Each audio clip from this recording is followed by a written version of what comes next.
Lighter, Lighter c'est un jeu de puzzle action qui joue en vue FPS. Ça se déroule dans un univers où en fait l'énergie était remplacée par toute l'électricité était remplacée par l'énergie de fusion. Et donc dans le jeu on va jouer Chris, donc c'est un ouvrier de maintenance dans un laboratoire.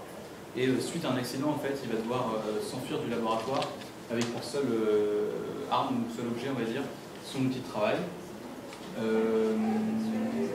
Donc tout le gameplay du jeu tourne autour de cet outil de travail qui permet d'absorber et de projeter la lumière, l'énergie.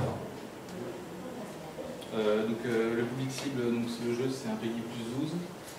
Les plateformes PS3, Xbox 360, puisque c'est un jeu. Et la main target c'est les joueurs qui sont assez habitués aux jeux de puzzle, même si on peut aussi viser les joueurs qui sont intéressés par le puzzle, mais c'est pas leur domaine de prédilection, on va dire.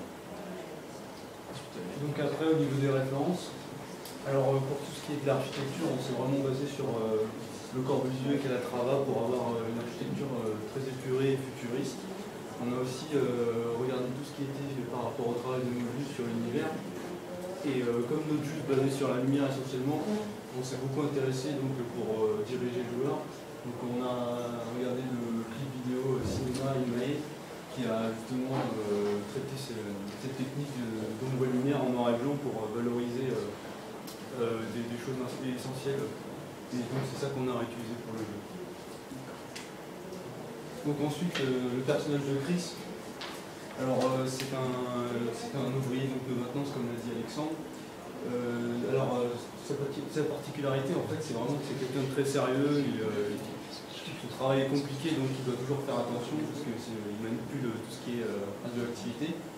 Et donc au cours de l'accident qui va se produire donc au l'heure, le personnage va être en état de stress et de plus en plus en fait il va devoir se confronter à certaines conséquences qui vont être de plus en plus compliquées. Et pour cela le jeu va vraiment augmenter en difficulté par rapport à tous les ennemis qu'on va retrouver par là.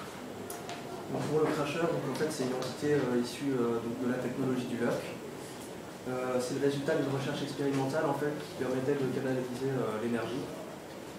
Et en fait, on va le retrouver dans les endroits sombres parce qu'il fuit la lumière. Enfin, la lumière. Alors en fait, au niveau du gameplay dans Lighter, donc, comme on vous l'a dit avant, donc, le joueur incarne Chris qui est un technicien. Donc qui dit technicien ne dit pas arme ou quoi que ce soit, mais uniquement outil. Et donc là, en fait, l'intérêt, c'est que en fait, Chris peut se servir donc, de cette espèce d'objet en fait, qui lui permet de déplacer donc, dans son travail des sources d'énergie.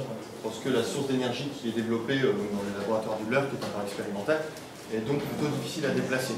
Ce pourquoi on est obligé de faire appel à des techniciens comme Chris. Et donc dans le jeu, le joueur donc, pourra absorber et projeter de l'énergie sur certains mécanismes et transporter des batteries qui elles aussi peuvent absorber l'énergie et s'en servir comme clé pour ouvrir par exemple des portes ou activer des mécanismes. Donc dans le jeu en fait, on a intégré un système de feedback qui permet facilement au joueur de voir les éléments qu'il peut utiliser et sur lesquels il peut envoyer de l'énergie et en absorber. Là, sur le screenshot, on a mis ça vraiment en évidence, mais ce sera des éléments beaucoup plus visuels. Et aussi, en fait, suite à l'accident, en fait, Chris devient très sensible à la radioactivité qui est développée par l'énergie. Et ces zones, en fait, se remarquent grâce à la lumière et l'ombre. Donc, quand le joueur est dans la lumière, donc, il est sous l'influence de la radioactivité. Et ne perd pas de vie, mais dès qu'il est dans l'ombre, le joueur va perdre de la vie. Il aura un indicateur grâce en fait à son outil. On précisera plus tout à l'heure sur l'image finale du jeu. Sur les jeux de lumière, et donc qu'on a voulu faire, c'est attirer le joueur dans certaines zones pour lui donner des indices avec les indications de lumière qu'on avait. Comme on a vu précédemment avec par exemple les espèces d'aura qu'il y avait autour des mécanismes utilisables.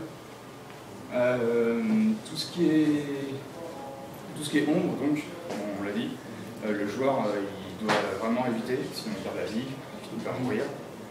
Et donc en fait on va vraiment jouer avec des effets de lumière sans trop dégrader pour que vraiment il y ait des zones avec les lumières et l'ombre.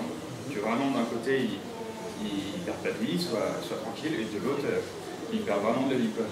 Ensuite, il va y avoir, on va essayer de toujours donner des mécanismes de puzzle pas trop simples, mais pas trop durs non plus, pour que le joueur vraiment cherche un tout petit peu, un minimum, ce qu'il va devoir faire. Donc, au niveau de l'interface, on a la vie qui est très importante, on aura vraiment plus un feedback sonore. Au niveau des charges de lumière, c'est indiqué sur l'arme directement, c'est les points qu'on voit ici. On aura aussi un feedback sur l'arme pour nous dire si on est dans l'ombre ou dans la lumière, ça devient rouge si on est dans l'ombre. Et puis on a aussi les détails visibles en fait, dans le décor, donc les éléments qu'on va pouvoir utiliser, donc par exemple les lumières, les écrans de feedback qui nous permettent de comprendre les puzzles et de les résoudre plus facilement.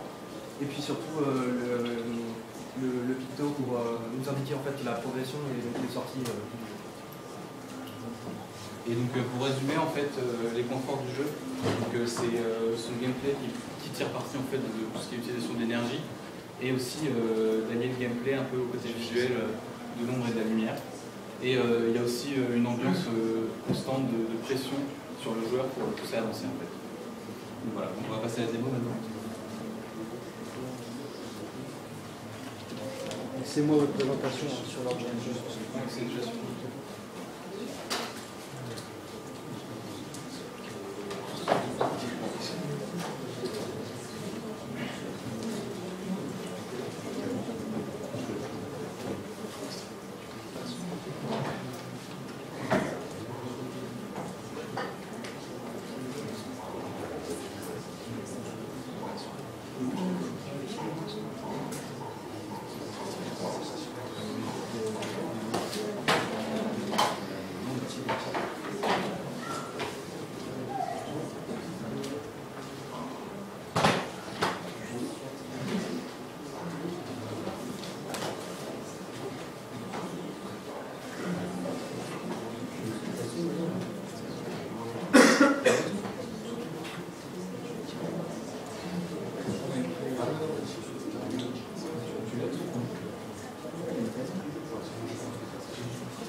Donc le son est vraiment provisoire, il n'y a rien de final au niveau sonore. On a travaillé d'autres éléments plus importants.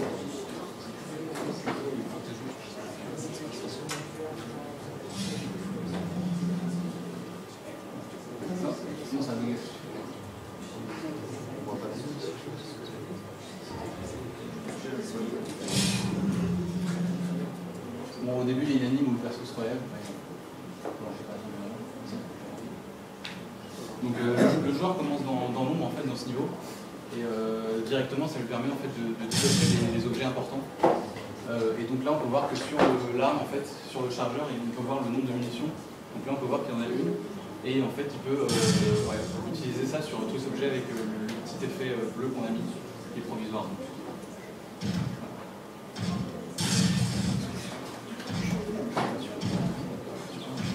Et il y a aussi l'indicateur rouge qui permet de lui dire s'il est dans l'ombre ou la lumière. Donc, vu que c'est un jeu puzzle, en fait, le joueur aura aussi beaucoup d'observations à faire en fait. Donc là par exemple, tu peux revenir à l'entrée juste. Vu que son but ça va être vraiment de s'enfuir du laboratoire, on va très vite voir tous ces panneaux en fait exit, qui vont être très souvent mis en avant et qui vont indiquer assez simplement au joueur le but du niveau en fait.